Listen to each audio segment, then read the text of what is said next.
matiisin, at sobra-sobrang pagpapalad katotohanan. Mercy is the things that you do not deserve, the things that you're about to be punished, but God excuses you. Naawa sa iyo ang ating Panginoon.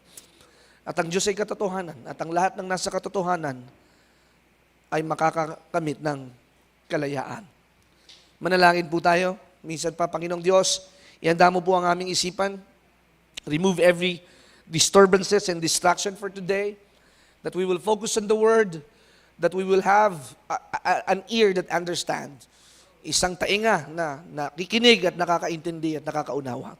At kami ay mabuhay na laging umaasa sa iyo na maunawaan namin, it's not our good works that will make us good, it is the good God who will always make us good. Salamat po in Jesus' name.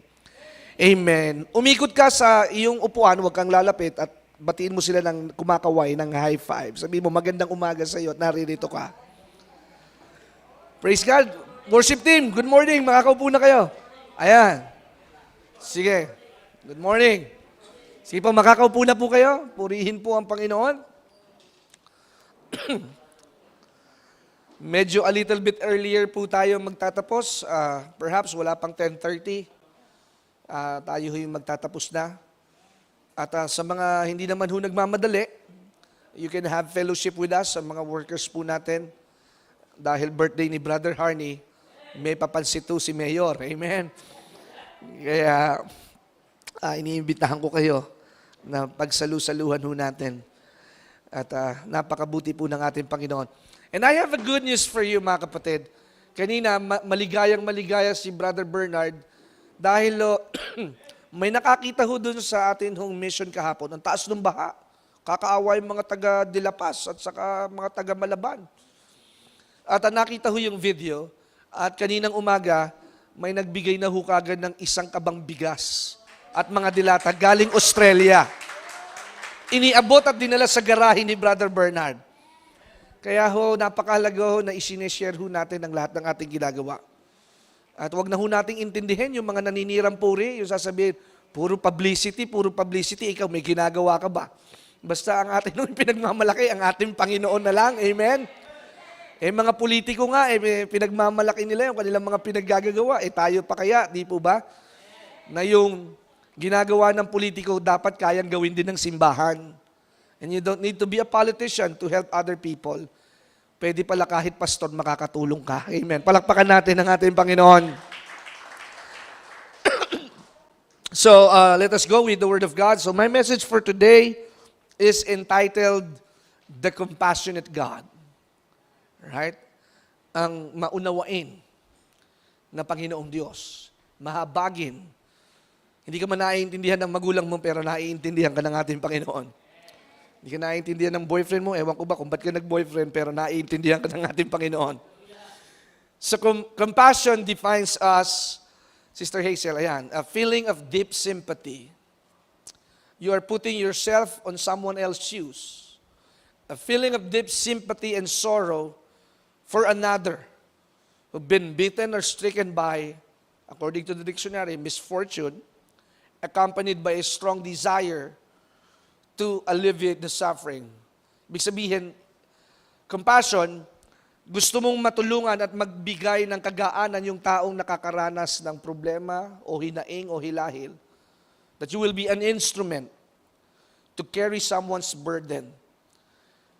At ito ang laging tatandaan ninyo, wala hong tulong na maliit. Sapagkat kahit sa malaking pagsubok, yung tulong mo na iyong naibigay, it might be a phone call, or it might be a one hamburger meal, it can alleviate their suffering. Hindi man natin matulungan ang lahat ng kanilang problema, pero yung ating pagdamay ay makakapagbigay sa kanila ng pag-asa. Hello? Yung ating maliit na ginawa will become a jump start or an igniting fire para muli silang tumingin sa ating Panginoon na ang Diyos na hindi nakikita ay nakikita sa mga nilalang at kanilang kapwa na may pananampalataya. Kaya when you say compassion, you have the feeling na napakahirap pala na ang bahay mo'y lubog sa tubig. Napakahirap pala na ikaw ang anak mo'y nag-aaral sa private school, pero nakikita mo itong mga batang ito. Maliliit, musmos, tulo ang uhog. Walang maayos na damit. You have the comparison that still God is good. Na dahil ikaw ay pinagpala, you must learn and able how to share your blessing. Merong isang famous singer na ang pangalan ay si Shakira. Siya ho ay galing sa isang wealthy family. They're a businessman. At dahil sila ay laki sa yaman, alam nila ang marangyang buhay. Pero dahil nalugi at bumagsak ang negosyo ng kanyang mga magulang, naranasan nilang maghirap. Naranasan nilang tumira mula sa mansyon, mula sa apartment na lamang. At nakita nila ang differences. At laging sinasabi ng magulang ni Shakira, always remind yourself na hindi lahat ng nakatayo ay mananatiling nakatayo. At nung sila ay bumagsak, pinaalala muli ng kanyang mga magulang, life is full of uncertainties. And learn to appreciate little things. Your ups and downs, the things that you lost, itong lahat ay dapat mong maunawaan. At huwag kang magmumukmok sa mga bagay na inialis sa iyo. Sapagkat ang mga bagay na inialis sa iyo, para sa panahong yun, ay hindi mahalaga para sa iyo. Kaya may iniaalis, dahil ito'y hindi makabubuti sa iyo. Kaya ang Diyos ay huwag nating isipin na binibigyan tayo ng pagsubok para tayo mahamak, para tayo'y mahirapan, para tayo ay magmukhang kawawa. Hindi po. Ang pagsubok ay naririyan para tayo ay tumibay. Sabihin mo sa iyong katabi, ang pagsubok ay para sa pagpapatibay. Ang pagsubok ay hindi nangangahulugan ng pagpapabaya. Ang pagsubok ay minsan ay nangangahulugan ng pagdidisiplina. Sapagkat ang sabi ng Biblia, ang mahal ng Diyos, itinutuwid ng Diyos. Maybe because you lose your priorities. Maybe you do not know what is the principle of life in having Jesus as your Lord and Savior. Kaya kailangang maunawaan mo, kaya ikaw ay nililiglig, kaya ikaw ay may pagsubok, para ikaw ay itama ng ating Panginoon. Because you're so busy in many things. Kaya ang sabi ho, doon sa patutuon ng buhay ni Shakira, her parents always brought him sa mga less fortunate places so that she could remain firm that when you are blessed, always remember that there is always somebody else na hindi nakakakain ng kinakain mo. Eh ano ngayon kung umuupa ka?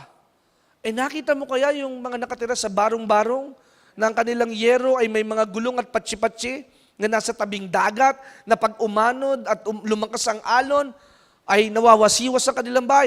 You should understand that what you have today is a blessing from the Lord. Kahit luma yung sasakyan mo, kahit luma yung bahay mo, o nakikitira ka lamang sa mga magulang mo o sa biyanan mo, matuto kang magpasalamat na yung iyong tinatamasa ay biyaya pa rin.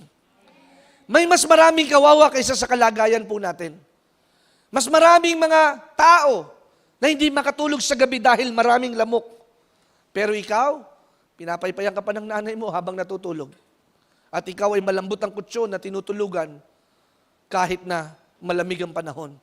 Pero marami hong mga bata at kapuspalad na sa pagkagat ng Yum Hamburger ay masayang masaya na dahil sa loob ng 3 taon, hindi pa sila nakakakain ng Jollibee.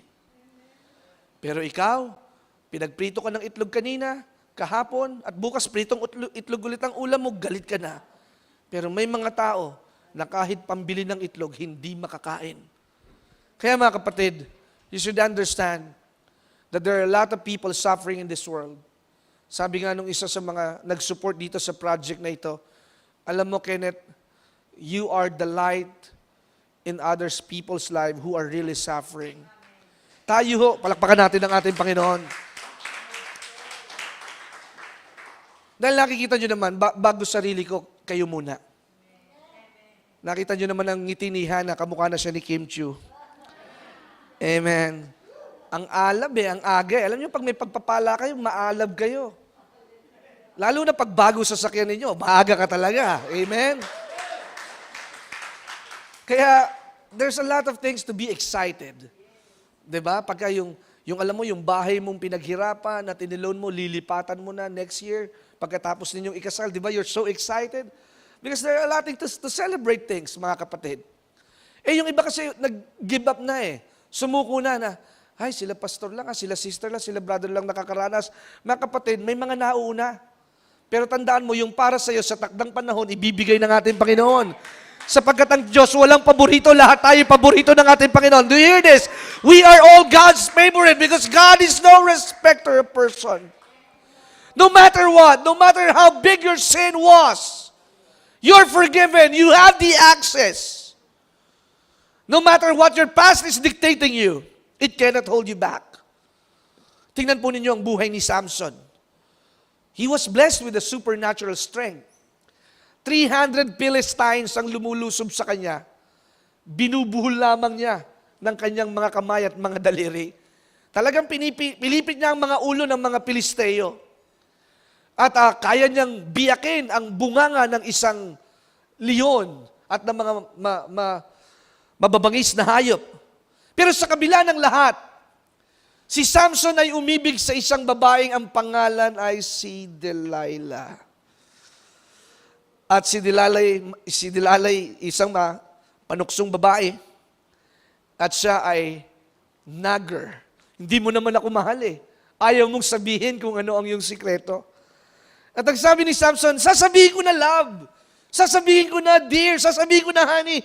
Sasabihin ko na kung ano ang sikreto ko. Sige, itali ninyo ako ng buong kamay at buong paa. Mawawala na ang aking kahinaan. At habang natutulog si Samson, iginapos siya ng mga kawal ng mga Pilisteo. At pagkagising sa isang umaga ni Samson, ano ba itong nakatali sa aking kamay? Pak! Winasiwas niya kaagad. At nakalaso ang tali sa kanyang katawan at sa kanyang kamay.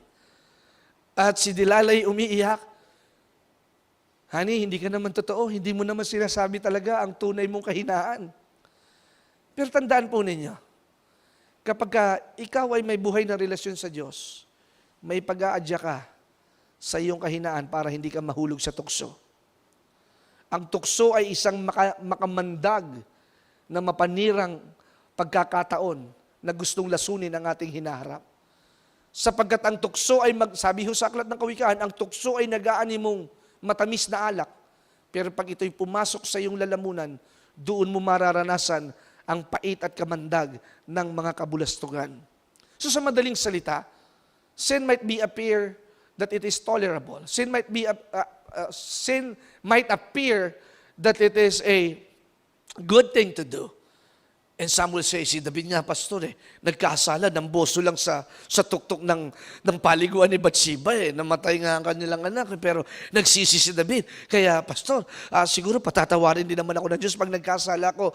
Don't prepare for something that is not good unto God. Don't prepare for something that is a dilemma na hindi naman po kinalulugdan ng ating Panginoon. Bakit ka magpaplano ng kabiguan? Bakit mo titingnan ang iyong pagkahulog sa tukso? Ang tingnan mo, ikaw ay hawak ng kamay ng Diyos at ikaw ay pag-aadya niya sa lahat ng pagsubok. That's why what's the disciple asking to God? Teach us how to pray. Di ba, lead not into temptation. Because when we are tempted, the devil wins. May pagbabalik at may second chances. But I tell you, to get back up again, it will never be the same again. Yes, David asked for forgiveness, but apparently, he dealt with the consequences. Kaya nga naririnig nyo itong mga pangangaral na ito, not to condemn you on your past. Naririnig ninyo ang pangangaral na ito para makita nyo may pagpapatawad at maging kayong handa sa pagtutuwid ng ating Panginoon. Sapagkat walang bagay na nangyari na lamang na nababaliwala, it will always be dealt by God. Kaya nga, ang sabi doon sa binabasa ko last time sa Romans, kung ang Diyos ba ay hindi na humahatol, ibig sabihin ba ay tayo magpapatuloy na lamang sa kasalanan? I think somewhere in Romans chapter 6, chapter 7. But if God would not punish us, it will make the difference that He is not God after all. Kaya may pagpaparusa, may pagpapatupad ng katwiran at katotohanan upang tayo'y magkaroon ng pagkakilabot at banal na takot sa ating Panginoon. I will always preach that there is sin all over us. I will always preach that sometimes we are too bored to pray. We do not want to pray. We do not want to read the Bible. We don't want to go to church. And everything that leads us from drawing away to God and from God is always a sin. Ang mga bagay na nagpapalayo sa ating Panginoon ay may tuturing natin isang kasalanan sapagkat ang nagpapahiwalay sa ating Panginoon ay ang ating pagiging mangmang at walang pagkatakot at paggalang sa ating Panginoong Diyos. Pero huwag ninyong kaliligtaan, gaano man ka man kalayo, pag naisipan mong bumalik, ikaw ay handang tanggapin ng ating Panginoon. The moment that you feel so alone and left out, never forget to have a U-turn and go back to God. Ikaw ay iintayin ng Diyos. Ikaw ay hahabulin ng Diyos. Pero huwag kang maging pa-cute at huwag kang magpakeme-keme at para bagang hindi mo napapansin ng Diyos. Sinesharean ka na ng Word of God, sinesharean ka ng Bible verse, sinesharean ka ng preaching ni Pastor Ken, and sometimes you just keep on ignoring. That's why you keep on having mistakes, and that's why you keep on having troubled times. You cannot sleep at night because you ignore the Word of God. The Word of God is the promises of God, and God is so compassionate to you. The moment na may nagmamalasakit sa iyo at nanalangin sa iyo, yan ay kilos ng Diyos. Di ba? Yung panalangin mo, yun ang nagdaan kung bakit ang iyong kuya ay magkakaroon ng malaking project sa North Luzon Expressway. Kaya yung panalangin mo, although this person might not be in the church because a sister is praying for her brother na makakasama ng kanyang kapatid sa pagtatayo ng pinakamalaking airport sa buong Pilipinas, siya'y pinagpala dahil merong nagtsatsaga na nanalangin. Tama ba yun, Sister Rowena?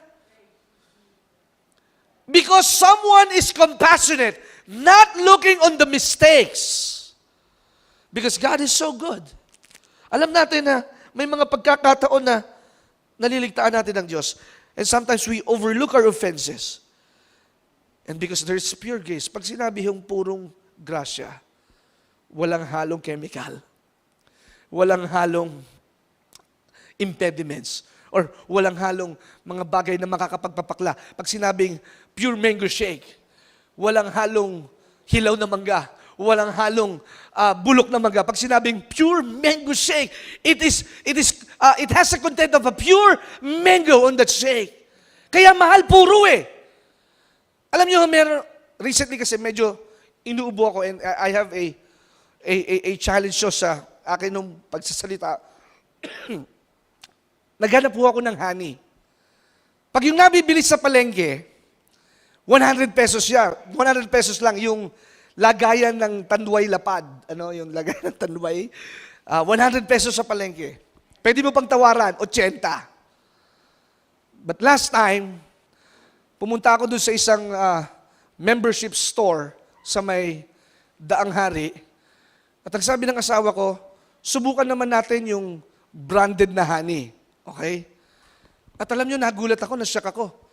Merong isang honey na galing sa Australia na ang pangalan ay Manuka. Alam ko lang, manok. Pero ito, Manuka yung brand eh. At sabi ng asawa ko, maganda ito. Pure honey. Sabi ko, magkano ba yan? 1,200. Ganyan lang ho karami. Sabi ko, 1,200? Sabi ko, mahal. Alam nyo, minsan tayo, nakatingin tayo sa presyo, pero pagka puro at imported, iba ang lasa at kapakinabangan. Sometimes, we want to compromise na hindi, okay na to, masarap naman yan, mura na eh. Pero alam nyo ba, when it is so special at talagang galing sa nectar ng mga bubuyog at talagang imported, it has a value. It has a price. At ang kulit ng asawa ko, sabi niya, hindi, ito kailangan mo. Hindi, doon na lang tayo sa palengke. 150 lang yan. 150. 150. Sabi ko, ayoko niya, 1-2 yan eh. Kinulit ako ng kinulit. Anong gusto mo? Antibiotic o honey? Honey na lang. Honey, my love, so sweet. At sa madaling salita, na-convince niya ako. So I bought this Manuka honey imported from Australia, 100 grams.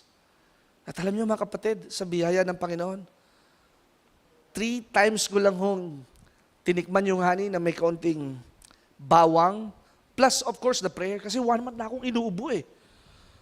Pero salamat lang, pagka check up ako doon sa dentista ni Hannah, meron pan-check ng COVID-19. Oy, mataas pa ang aking air intake, 97, 94, di ba? Kasi pagka nag-below 90 na, yari ka, diretso ka sa quarantine. Tinetesting ko lagi yung daliri ko. Sabi, minsan nasikip dibdib ko eh. I go, Lord, 2 beses ko check, 93, 94. Oh, ayos, wala. Wala to, ano lang to, inuubo lang, allergy lang. To make the long story short, so ininom ko yung purong honey na may kaunting bawang na dinikdik. Sobrang sama ho ng lasa. Napakainit ho sa lalamunan. Pero yung honey, yun ang pumapatay dun sa anghang nung bawang. At nung kinain ko na ito at ininom ko, for the next 3 days, something happens. And I feel so good. Alam niyo yung nilakad ho namin na 20 minutes, hindi ko kakayanin yung kakahapon. Napakalayo. At napakasagal ho ng lakad namin dahil sa tuwing may dadaan na tricycle, umaalon ho ng malakas at lulusot doon sa bota namin yung tubig. But I thank the Lord because the honey is pure. I receive an instant strength for that honey because I believe when there is pureness of what you have taken without any content of other ingredients, pag puro, ito'y mapapakinabangan mo ng husto. Kaya ito, aking sinasabi sa inyo ngayong umagang ito, when I say pure grace, it is not what you have done for God. It's always what Jesus did for us, that He died for our sin 2,000 years ago. Kaya dahil puro at dalisay ang biyaya at grasya, ikaw ay makakalapit sa ating Panginoon at makakahiling sa ating Panginoon at makakadalangin sa ating Panginoon at makakatawad sa ating Panginoon anumang oras, bawat sandali at bawat araw. That's why the Philistines are laughing. Yan ba yung malakas na si Samson? Tingnan mo nga yan. Para yung si Mr. Clean o kalbo, bulag, walang kapangyarihan at walang kakayanan. At nandoon si Samson, paikot-ikot sa lugar ng kapistahan ng mga Philistines because they defeated the one strong man of Israel. At nandoon si Delilah kasama ang mga ilang mga lalaki niya. Nandoon ho ang mga leader at nagtatawanan at nagpapakalasing. But Samson, in the middle of the night, repented to God. Without admission, there will be no remission of sins. Pag wala hong pagsisisi, walang kapatawaran. Nakukuha ho ninyo? Dahil pinatawad na ako ng Diyos. Saan ka pinatawad ng Diyos? Dati kasi babaero ako, dati kasi sinungaling ako, dati kasi nangungupit ako, dati kasi hindi ako nagbabayad ng buwis. You need to admit, what are your sins? Sinungaling ako sa asawa ko. Niloko ko si ganito. Because when you admit, that is a total gateway. Lord, I do not want those old life. Ayoko na nung dating buhay. Na dati manginginom ako, dati nagsusugal ako, dati butangero ako, dati ang lakas kong magmura. Lord, I admit that I am a sinner and I am weak without you. Alam mo na dati, Panginoon, papalit-palit ako ng girlfriend. Kahit hindi ko pa nakikita, kahit sa chat lang, ginigirlfriend ko na, Panginoon, patawarin mo ako. Hallelujah. Meron mag-girlfriend na nasa chat room lang? I cannot understand that. Meron bang boyfriend na nasa chat mo lang nakilala at nag-boyfriend na kayo? Hello? That is misleading and misunderstanding. Pagpapasok ka sa relasyon, tiyak na dapat ang dulo niyan ay pagpapakasal. Walang relasyon kung walang konsentrasyon. Walang relasyon kung walang direksyon. Sapagkat ang relasyon ay biyaya ng ating Panginoon. Ano ho? Ito ay inilagay ng Diyos para kayo ay magkatuluyan, maging mag-asawa, mamunga at magkaroon ng sariling tahanan. Pero kung iniisip mo lang ay mayroong kausap, mayroong kabulahan, magtigil-tigil ka na. Sayang ang pera, sayang ang oras, sayang ang load, sayang ang panahon, sayang, sayang, sayang, sayang, sayang, period. Kaya ka nasasaktan kasi gusto mong masaktan. Hello? Pero kung ayaw mong masaktan, iiwasan mo ang mga bagay na nakapanliling lang at nakakapandaya. Sapagkat ang mga bagay sa daigdig, it will make you only happy in the surface. But true happiness can only be found in the name of our Lord Jesus Christ. Because happiness could be defined, it depends on what happens. Pag birthday mo, masaya ka. Pag, Christmas na naman, may regalo ko, may nag-love gift sa akin, masaya ako. Hindi ho ganoon ang kaligayahan. Ang tunay na kaligayahan, kahit wala kang biyaya at pagpapalat, hindi ka pa rin gumagaling-galing sa iyong sakit, maligaya ka at nagpupuri sa ating Panginoon na alam mo na hindi ka pababayaan ng Diyos. Ano man ang mangyari, hindi magtatapos ang iyong buhay na hindi mo naranasan ng kabutihan ng ating Panginoon. You might feel that you are on the edge or on the last seat. But I tell you and I reminded you, my friend, when people give up on you, and even when you give up on yourself, I want to assure you that God has not given up on you. Kung sumuko ka na sa iyong sarili dahil wala ka nang makitang magandang bukas, pero ang ating Panginoong Diyos ay hindi pa rin sumusuko sa iyo. That's why when Samson is in the middle of the wilderness, in the middle of the night, ilang araw, ilang magdamag, I think 2-3, unti-unting tumubo ang kanyang buhok. At ang sabi niya, this is the turning point. Ang sabi niya, aking Ama, pagbigyan mo lang muli ako na manauli ang aking lakas. When God restores you, even though you experience discipline and punishment, the anointing will always be greater. It will always be double than what you have before. Kaya nung nagsisiho si Samson, unti-unti, lumalago ang kanyang buhok. Each day, each time, each moment, his hair continued to grow. At dahil nga si Samson ay bulag, bumalik uli ang katalinuhan at kahusayan ng kanyang pag-iisip. Alam niyo, pag nasa kasalanan ka, mangmang ka.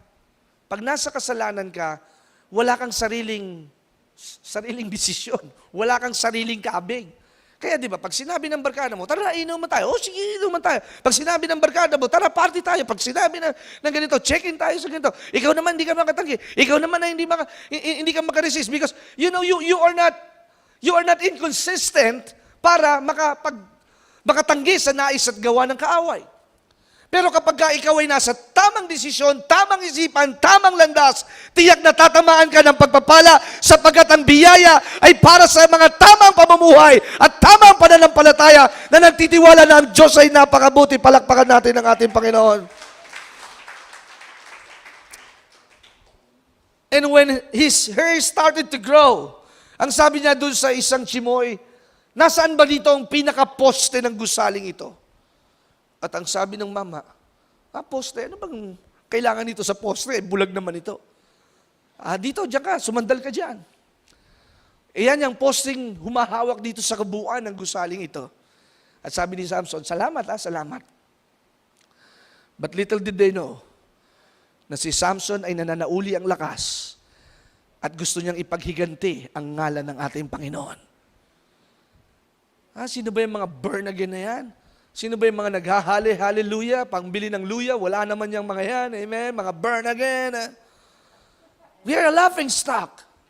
O tingnan mo yan, hindi makabayad ng upa, lagi na lang yan sa hingi, lagi na lang yan si tithes and offering. Ang pastor na yan, nagpapayaman lang yan, hindi yan lumalaban ng patas, batugan yan. Alam mo mga salita ng tao eh. It's alright, it's alright. Basta ang mahalaga, lumalakad ka sa landas na nais ng Diyos. You know, walking with God will not be always a sweet by and by. Walking with God will always be in persecution. People will not like you.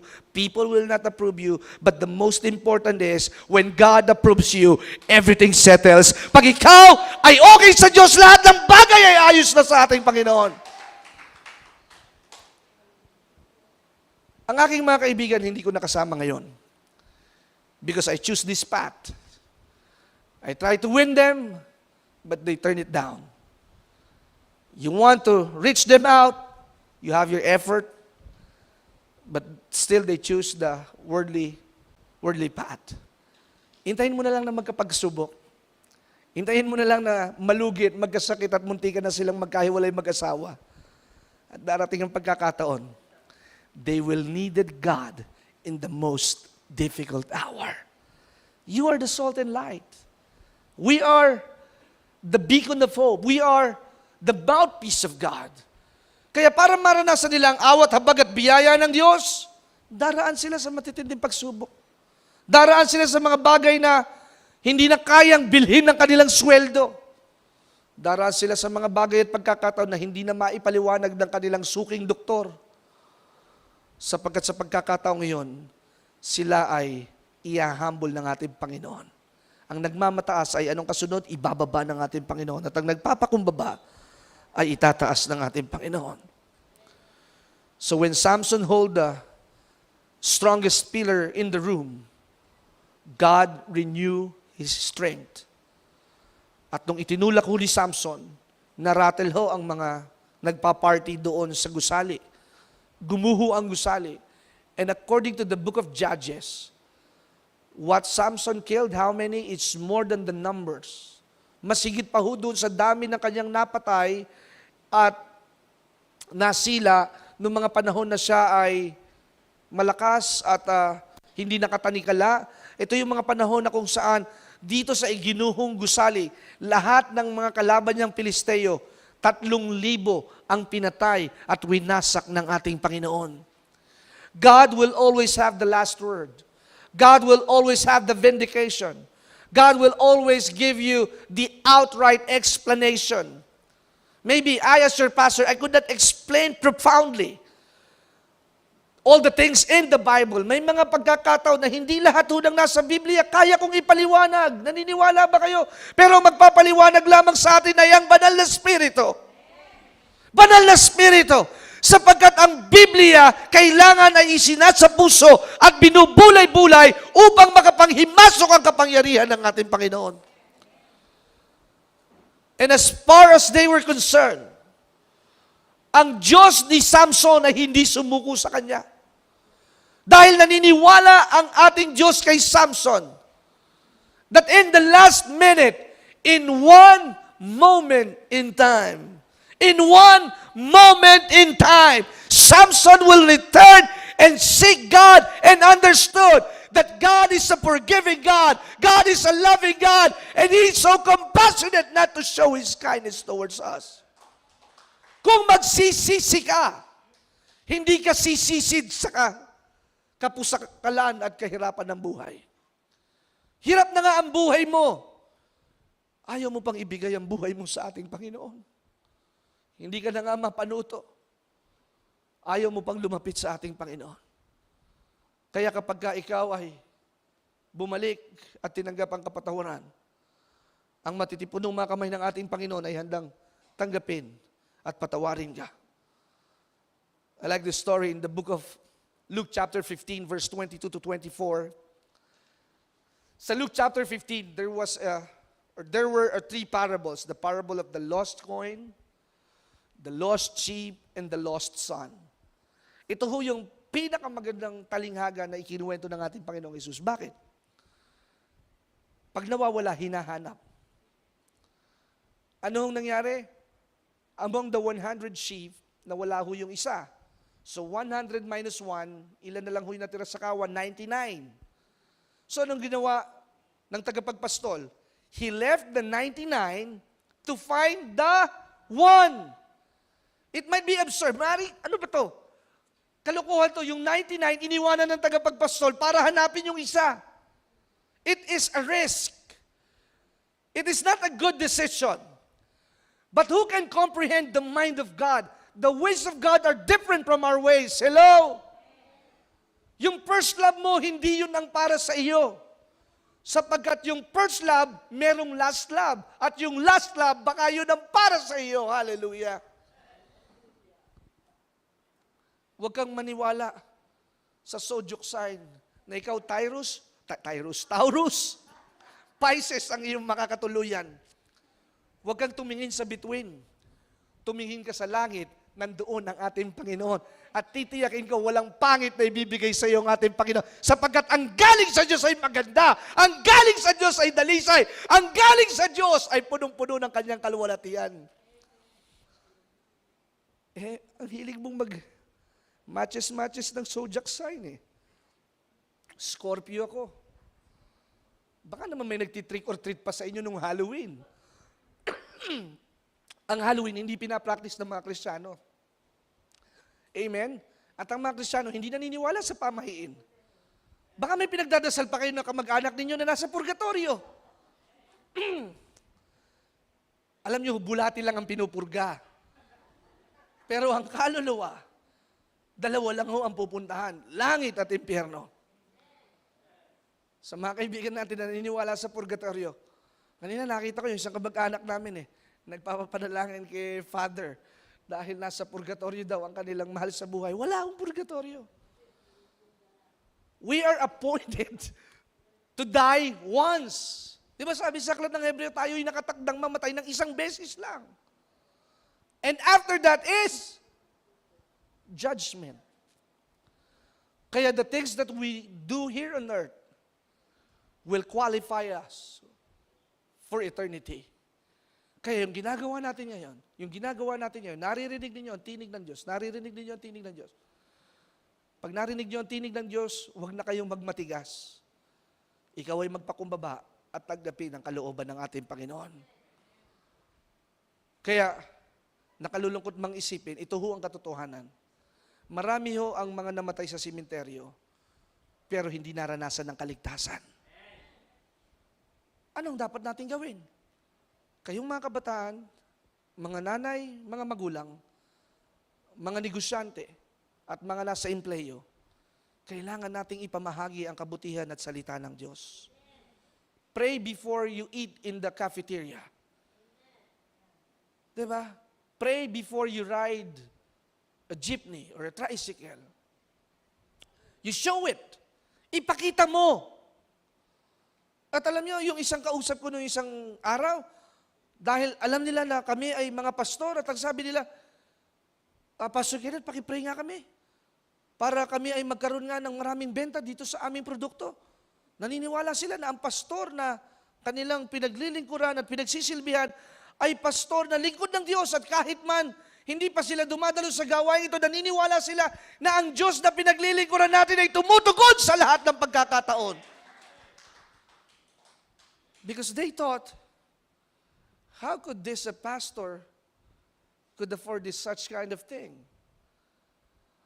Pag nasa iyo ang Diyos, yung hindi kaya ng nakararami, ibibigay sa iyo ng Diyos nang walang halong kabalisahan, sapagkat pag ang Diyos ay nagpala, ito'y laging nakalulula at nakatutulala. Dahil sa sarili mong kakayanan, hindi ka magtatagumpay. Pero dahil kasama mo ang ating Panginoon, ang imposible ay posible. Kaya bagyong Rolly, ikaw ay lusaw na at hindi ka makakapanalasa sa buong Pilipinas. There will be a point of time that in the Philippines, we will not be a laughing stock. That the Philippines is for Jesus. Because Jesus is Lord. Jesus reigns. And the grace of God belongs to the Filipino people. Palagpakan natin ang ating Panginoon. Marami hong ginagawa ang Diyos sa mga Pilipino sa oras at pagkakataong iyon. Maraming tahanan ang nagiging sambahan. At maraming mga kalalakihan at katatayan na ngayon ay kumikilala na sa ating Panginoon. There will be such a great revival in the land. Kaya kapag tayo nanumbalik, hindi ka lamang basta patatawarin, kasunod nito ang pagpapala, kasaganaan, kalakasan, at kalusugan. Kaya pag pinatawad ka, igagawad sa iyo ng Diyos ang lahat ng biyayang para sa iyo. Ang sabi ng Biblia, lahat ng mabubuting bagay ay galing sa Diyos. Kaya ang piksa galing ba sa Diyos? Hindi. Ang asma galing ba sa Diyos? Hindi. Ang arthritis, ang diabetes, ang tonsillitis, galing ba yan sa Diyos? Hindi! Ang sakit sa puso, galing ba yan sa Diyos? Hindi! Sapagkat ang galing sa Diyos ay isang katawan na malakas, malusog, at kayang gumaling dahil yan ang pagkakadisenyo sa iyo ng ating Panginoon. Gusto ba ng Diyos na nangungutang ka? Hindi. Gusto ba ng Diyos na ikaw ay laging nakaasa sa kapatid mo na may kaya sa buhay? Yung kaya ng kapatid mo, kaya mo din. Yung kaya ng kapitbahay mo at ng kabatch mo nung high school, kaya mo din! Because we are serving the same God. The God of Abraham, Isaac, and Jacob. I heard one time, sabi ni Pastor Samral, tayo ho'y mga tagapagmana. At si Jesus ay binigay sa atin lahat ng mana. Kaya when I heard my wife is praying, Lord, you create heaven and earth, and what we need is just a portion of the blessing that you have given to us. One portion of that blessing. And that one portion will be so big for us. Yung maliit na hinihiling natin, ito ay magiging napakalaki pag ibinigay sa atin ng ating Panginoon. What would be the impact if you are blessed? What would be? Tell me. Katulad ngayon, anniversary ng main church natin. What would be the blessing if after the service we are about to give something to the main church? Diba? 33 years anniversary. What would be the effect na kailangan namin ng bota kahapon at nagkataon naman, sabi ni Brother Harney, Pastor Ken, wala akong pera, hindi ako nakapag-withdraw eh. Pero marunong ang Diyos. Dahil noong mga panahon yun, ang dami kong dalang pera. Amen? Hindi lang kami nakabili ng bota, nakapagbigay pa kami doon sa pastor na nangangailangan ng tulong. At dahil sa kabutihan ng Diyos, ipinangako natin sa kanila na yung 15 workers ni pastor ay bibigyan natin ng treat at Christmas party sa darating na December sa Max Binyan Restaurant. Hello! We will never stop finishing good things. Because as long as we have God, we will always do good. Di ba ang sabi sa Ephesians chapter 2? Because you are in Christ, you will always do good.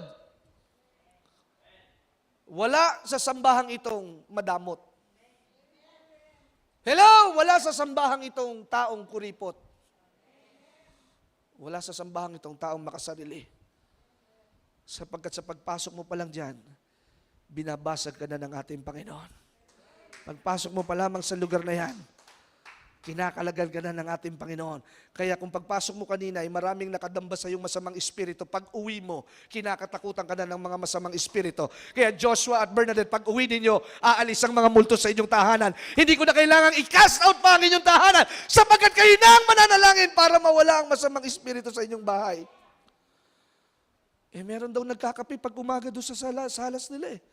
May nagpapakita daw doon sa hagdan. Dahil daw may namatay daw doon sa tinitira nilang apartment. Pastor, baka pwede mo namang ipag-pray ang tahanang ito. Can we just stand up right now? You've got the power that in the name of Jesus, we have the victory. In the name of Jesus, demons will have to flee. Totoo ang mga demonyo. Pero look what Jesus did. Over the story sa Mark chapter 4, tumawid doon sila, di ba, sa kabilang dagat. Sa kabilang ibayo, nakaranas sila ng bagyo. But on Mark chapter 5, nandun naghihintay ho ang isang lalaki na nagbabantay ho ng mga pansyon, pero inaalihan ho siya ng masamang espiritu. And every time that he was possessed by the legions of devil, he always hurt himself. Pinupukpok niya ng ulo, so sabihin natin sira ulo, sinto-sinto, or taong grasa. Talaga sinasaktan niya sarili niya, sinusugatan niya. Pero nung dumating si Jesus, when Jesus stepped in, ang sabi ng mga demonyo, Jesus, ano ang gagawin mo sa amin? Pwede ba na kapag kami ay pinalayas mo, pwede bang saan daw sila dalhin sa mga baboy? And they were so scared. Tandaan po ninyo, when Jesus walked in and stepped in into your life, the devil trembles. Hindi dapat ikaw ang natatakot sa multo. Dapat ang multo ang natatakot sa iyo. Sapagkat yung multo pinapalayas. Alam niyo, sa bahay namin, nung 3 years kaming nandun, 4 years, spooky. Pag madaling araw, pag nagsisipilyo ako, parang kumikilabot ang aking mga anit ha. Ditawag ako sa tatay ko, Daddy, cast out mo naman ng mga demonyo. Nagpe-pray kami sa telepono ha. Sabi ni Daddy, may masamang espiritu nga dyan sa bahay ninyo ha. Pati ako kinikilabot. Totoo, this is a true story, in our house. Sabi niya, mag-bind and rebuke ka. Alam niyo, tuloy-tuloy, nagre-rebuke ako, pero parang nandun pa rin. Pero nung August 15, this year, birthday ni Luis, in-invite ko ang aking mga kapatid, in-invite ko ulit sila, Daddy, sabi ko, dito tayo sa bahay namin. Dahil magkakaroon tayo ng salo-salo. At sumambaho kami, si Denise ang tumugtog. Alam niyo mga kapatid, simula noon, meron yun, tagal, no?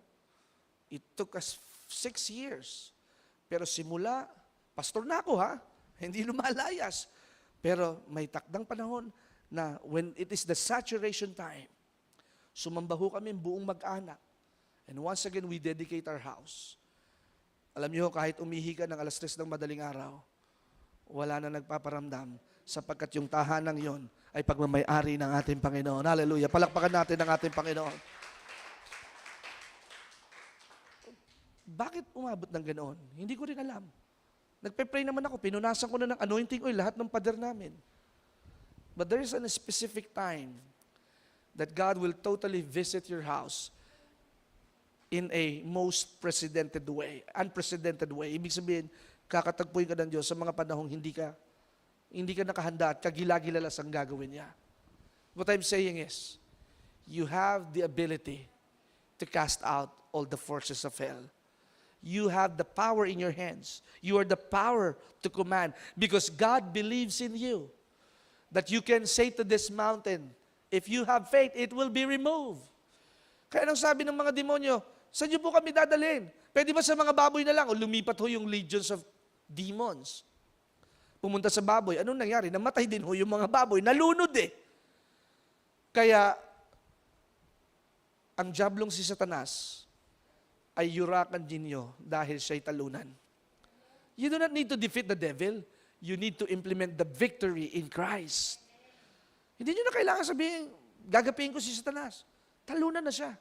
Sapagkat sa kapangyarihan ng pangalan ni Jesus, lahat ng labi, lahat ng tuhod, lahat ay magsasabing si Jesus ay Diyos. Kaya, pag natatakot ka, in the name of Jesus. Pag nalulungkot ka, in the name of Jesus. Pag nahihirapan kang huminga, in the name of Jesus. Pag napapakiramdam mo, parang mamamatay ka na at nawawala ng kaluluwa mo, in the name of Jesus. In the name of Jesus. In the name of Jesus. In the name of Jesus. And help will come on its way. Because the Lord your God is full of compassion and gracious and long-suffering and abundant in mercy and truth. Here are the 5 reasons that God will never give up on you. Number 1, listen to this. You have a great journey to fulfill. The 5 reasons that God will never give up on you. God put you on this journey for you to succeed. He did not create you just to die. Hindi ka nilikha ng Diyos para maging busabos. One time kasama namin ang kaibigan ng aking asawa, sabi nila, nung elementary daw sila, lagi daw silang drinking fountain girl. Alam niyo yung drinking fountain girl? Para mabusog umiinom sa drinking fountain dahil napakahirap ng buhay nila. At lagi silang magkahati sa chichirya at sa sandwich. Pero nung nag-meet up kami sa isang hotel, last Christmas, kukwentuhan sila that how God blesses her best friend, si Aileen, na ngayon ang kanilang negosyo, siya ho ang middleman ng lahat ho ng kinakatay na karne sa buong gitnang Luzon. Wow! At ang sasakyan nila papalit-palit and they can even travel abroad. And this lady is also one of the partner of Project 2020. At ang sabi niya sa akin, Kenneth, bagamat hindi man ako dumadalo dyan sa inyong lugar, bilib na bilib ako sa ginagawa ninyo at sa mensahe na inyong ipinapahayag na ang Diyos ay tapat at napakabuti. Kaya kapag may project pa kayo sa Pasko, willing akong magbigay at willing akong magpagamit muli sa ating Panginoon. Sapagkat meron siyang kaibigan na naniniwala. Meron siyang kaibigan na ang pangalan ay si Cathy na naniniwala na hindi sila para maghirap, hindi sila para maging kawawa. All of her friends thought resigning in a job will be a great loss. Resigning in a prestigious salary will be difficult for my wife. Pero sabi nga nila, maaaring sabihin nila na ganito, ganyan, they could have the opinion. But God believes in something in us and in you, in Him and in her. Pag kumilos ang Diyos, laging kamangha-mangha. At sino ba namang makakapag-isip na yung mga dating busabos, ngayon ay puspos, at laging busog, at laging pinagpala, at laging nakakaranas ng himala at kabutihan ng ating Panginoon. Kawawa noon. Pero ngayon ay binihiyaan na ng ating Panginoon. You have a great journey to fulfill. Number 2, God will give you a new ways of doing things. Not your way, not your will, but His will be done. Bibigyan ka ng Diyos ng karunungan at kaunawaan na gawin ang bagong bagay sa kanyang kaparaanan. Hindi ang dating daan, hindi ang lumang daan, o hindi ang daan na iyong nakita sa iyong mga kaibigan at sa iyong mga magulang, kundi isang bagong daan na galing sa ating Panginoon. You might not be like your parents, but you don't have to worry because God will do such a new thing over your life. Number 3, God will never give up on you, not just because you have a medical condition. Maybe you have a maintenance medicine. It doesn't mean na hindi ka na nakalulugod sa ating Panginoon.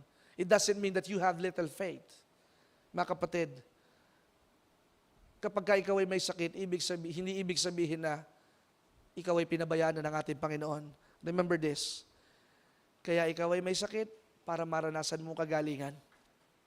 Kaya ikaw ay merong kondisyon na minimaintain para makita mo na kaya kang palayain ng ating Panginoon. Sa 2 Corinthians chapter 4 verse 16, this is why we never give up. Never give up. Ito yung natutunan ko sa conference na inatinan namin ni Jonathan at ni Harney last March. Sa leadership conference, NGU. Tandaan ninyo itong simple word na ito, NGU. NGU means never give up. Huwag kang susuko. Huwag kang susuko. The pain is there, huwag kang susuko. Bakit huwag kang susuko? Bagamat ang ating katawan ay nagkakasakit, bagamat ang ating katawan ay may iniindang mga pananakit ng kasukasuan, pero remember this, our spirits are renewed. Tuwing kailan daw po? Tuwing birthday nyo lang? Our spirits are being renewed every day. Sabihin natin ng sabay-sabay, araw-araw. Napapagod, pero makakapagpahinga. Nanghihina, pero lalakas ulit. Natatakot, pero lalaban muli. Regardless of your medical condition, it is not the conclusion of your life. Pastor, may nakita daw baras sa puso ko. You will not die before your time. Chinek ng anak mo ang blood pressure mo, 220/90. You will not die before your time. Na-stroke ka, you will not die before your time. You have a purpose to tell the world that we have a great God. Bakit ka pa nakasurvive at bakit ka pa buhay ngayon? Para makita ng iyong mga anak na ang Diyos ay tapat pa rin at napakabuti sa inyong sambahayan at sa inyong pamilya. Na kahit ikaw ay na-ospital at nakagastos ng 200,000, ang tingnan mo ay ang Diyos ang nagtustos ng 200,000. Huwag mong iisipin na ikaw ay kabigatan at wala ka ng kapakinabangan sa iyong tahanan at sa iyong pamilya dahil ikaw ay may sakit. Don't have a self-pity party. Praise God and raise up a hallelujah. yan ay ipinaranas ng Diyos, malalagpasan mo yan at magtatagumpay ka. Isang umaga, makakalakad ka na ng diretso. Isang umaga, ikaw ay makakakain na ulit ng masarap na pagkain. Isang umaga ay darating, ikaw ay pinagaling na ng ating Panginoon. Number 4, when you face dead ends and you are totally lost and there are unusual events, when nothing is going your way, never give up. When your back is behind and against the wall and you see that you cannot make it, you don't know how you make it, but God did it. Yung mga panahon at pagkakataon na,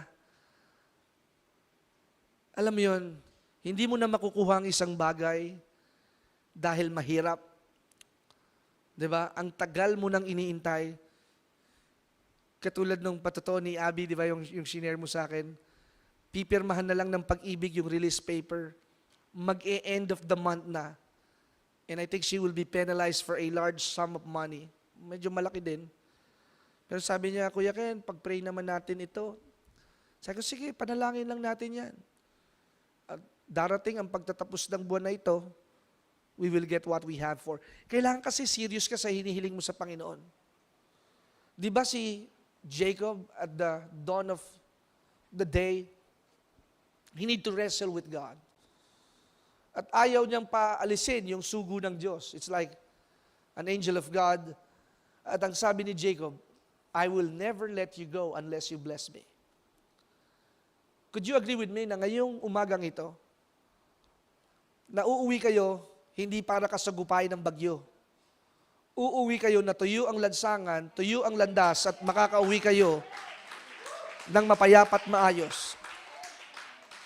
Makakauwi kayo hindi para makapanood ng tanghaling palabas ng noontime show. Makakauwi kayo na may dalang patotoo at sasabihin ninyo, doon sa simbahan namin, napakasaya ko. Kaya pag uwi mo sa inyong tahanan, maligaya kang naghuhugas ng pinggan. Kaya pag nakita mo makalat ang inyong bahay, kalma ka lang. Huwag ka kaagad nakaburag. Sasabihin nyo, tagal ko na nawala sa bahay, ang kalat pa rin ang bahay na ito. Ano ba ito? Hindi nyo pa na ipaplas yung inihan yung toilet bowl. Si Mama galing sa church yan.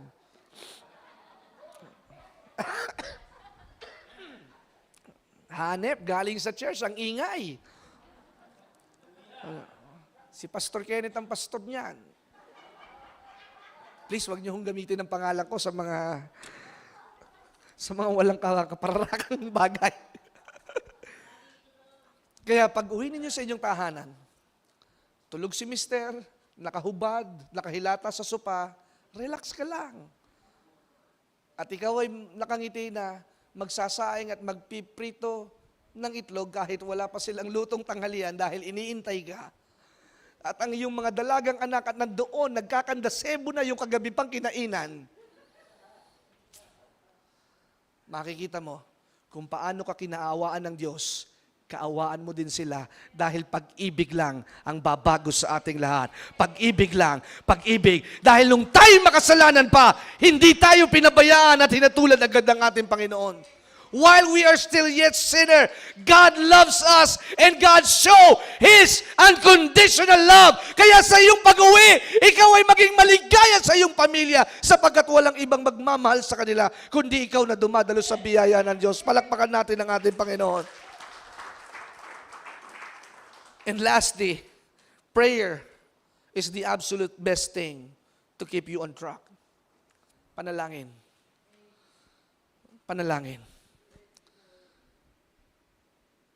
Laging sinasabi sa akin dito ng tatay ko, manalangin kayo, maging maalab kayo sa panalangin.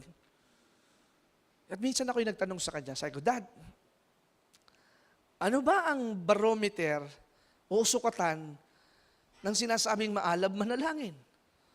Nagpe-pray naman kami. Nagpapadala kami ng mga manggagawa sa prayer mountain. May downwatch, may prayer, may gawain. Alam niyo, this is what I learned from an old man and a seasoned man of faith. Ang salitang pagiging maalab ay walang katapusan. You cannot measure it. Ang pagiging maalab ay hindi lamang pagpapakitang gilas. Nagbasa ako, natapos ko na ang Genesis to Revelation. Hindi ganun ang pagiging maalab. Pastor, lagi akong present sa live streaming. Hindi yun ang sukatan ng pagiging maalab. Ang sukatan ng pagiging maalab, wala. Sapagkat ang pagiging maalab ay buhay na kagaya ng ating Panginoon. Kaya wala perpekto sa atin. San perpekto meron? Pero perpekto na makakapagsabing magaling, nako, tigil-tigilan mo ako, walang magaling at mahusay na makakasagot ng lahat ng ating katanungan. Pero ang ating Panginoon, siya lamang ang tunay na perpekto na nagpakumbaba at tinanggap na bayaran lahat ng ating kasalanan, lahat ng ating pagkakautang, lahat ng iyong pagkakamali, upang sa gayon, yung kabayarang yun ang bumalot at lumukob sa atin na hindi na tayo makita ng kaaway sa ating kahinaan, sapagkat ang ating kalakasan ay biyaya ng ating Panginoon. Kaya kung ano ang ating Panginoon, yun ka. Kung ano ang ating Panginoon, yun ka. At kung ano ang ating Panginoon, yun tayo, sapagkat yun ang pangako ng ating Panginoon. So when you pray, you believe that there is an action. Prayer is an interaction. Prayer is a dialogue, not a monologue. Prayer is a conversation. And prayer also is a conversion. Pag nananalangin ho tayo, nababago ang pathway ng bagyong Rolly. Papunta na ito sa China, papunta na ito sa Taiwan. Sa dagat ho, may mga kabag-anak ho tayo sa Taiwan at China. Mahal, naalala ko tuloy yung sinabi nung isang reporter, pumunta naman ho sa Japan ng bagyo, nagalit yung mga taga-Japan. Sa dagat lang ho ng China Sea, wala nang maapektuhan. Hindi na maapektuhan ng Vietnam, sapagkat nabasag na ang bagyo sa pangalan ni Jesus. In a difficult hour, pray in every way. And as I close, anong sabi ho ni Pablo sa mga taga-Thessalonica? Pray without ceasing. Ang mahirap po sa atin, yung word na ceasing, tinagalog na naman natin Sisi doon, sisi dito, sisi kay pastor. Alam nyo, huwag kayong magturo. Baka kayo ay, alam nyo na, kasabihan ng mga matatanda, huwag kayong turo ng turo. Turo ng turo, yan, kasi ganyan, nagbigay ka pa ng ikamo, nagbigay ka pa, ganyan. Pag nagawa mo na, nagawa mo na. At ipagpasalamat mo ang lahat ng mga nagawa mo na para sa ating Panginoon. Kaya kung ikaw ay nalugi, ikaw ay babangon muli. Kaya yung nawala mong sasakyan, Brad, ibabalik ng Diyos mas malaki, mas maganda, at mas mahusay at mas malakas. Sapagkat sa pagkakataong ito, natutunan kong magtiwala sa iyo. Kaya mahal na mahal ka na Sister Dana Sabi nga ni Cathy, paano na yung baby girl nila? Bahala na sila, gusto nilang magsimba. Ikaw, saan mo gustong iwan ng mga anak natin? Hindi, ayoko munang iwan ng mga anak natin, wala mag-aalaga. Gusto mo, iwan mo sa mga gwardiya. Wala kami pag-iiwanan At that would be the starting point. Pag ang asawa mo naniwala sa pangarap mo, pag ang mister mo ay lumakad sa pagiging maalab. Women's Ministry, Sister Jenny, antay lang kayo. Magkakaroon na ng programa sa FB ang mga katatayan. Mga godly tatay. Hallelujah. We might be the men might be the last people to raise up. Pero tandaan po ninyo, ang nahuhuli ay mauuna. Kaya yung huli, tiyak na maganda ang programa niyan. Yung nahuhuli, tiyak na mas maganda ang gagawin ng ating Panginoon. You better to watch out. Hindi ka man nasa front seat and you're not on the front screen. There will come a day of time. Hindi man tayo kasing laki ng ganitong church, wala man tayo ng ganoon. Do not compare. Basta gawin natin. Sa dami ng churches sa Binyan, sabi nila, Pastor, kayo lamang ho ang tumulong sa amin. At walang ibang church na nagmalasakit sa amin na hindi kasapi sa kanilang gawain. Usually kapag ikaw ay outreach ng ganitong simbahan, yun lang ang magtutulungan. Pero hindi mo kasapi, it's unusual. Alam niyo, isa pang natutunan, napakasarap pala pag ikaw ay pinasasalamatan. Alam niyo, pagka kayo binigyan, magpasalamat kayo, paulit-ulit. Kaya pagka tumanggap kayo ng pagpapala, pasalamatan ninyo. Out of nowhere. Pastor, salamat po doon sa natanggap namin pagpapala ulit. Salamat po. Pasalamat na pa ulit-ulit. At baka sakali pagpalain ulit yung nagbigay, bigyan ka ulit. Kaya kakapasalamat, meron na naman tayong mga pagpapala para ibigay sa mga taong nangangailangan. At alam nyo, as I read the text message of this pastor, ang sabi niya, Pastor, blessing po kayo sa amin. And that is the kind of God we serve. You feel the compassion. Kaya ako, gusto kong magkaroon ng maraming pera, tanggapin namin yung dapat naming tanggapin. Para, alam niyo yun, maranasan ninyo ang kumain ng masarap na liempo. Dahil hindi na ako makain ng liempo eh. Kayo na lang ang kumain. Kahapon habang kami nasa sasakyan,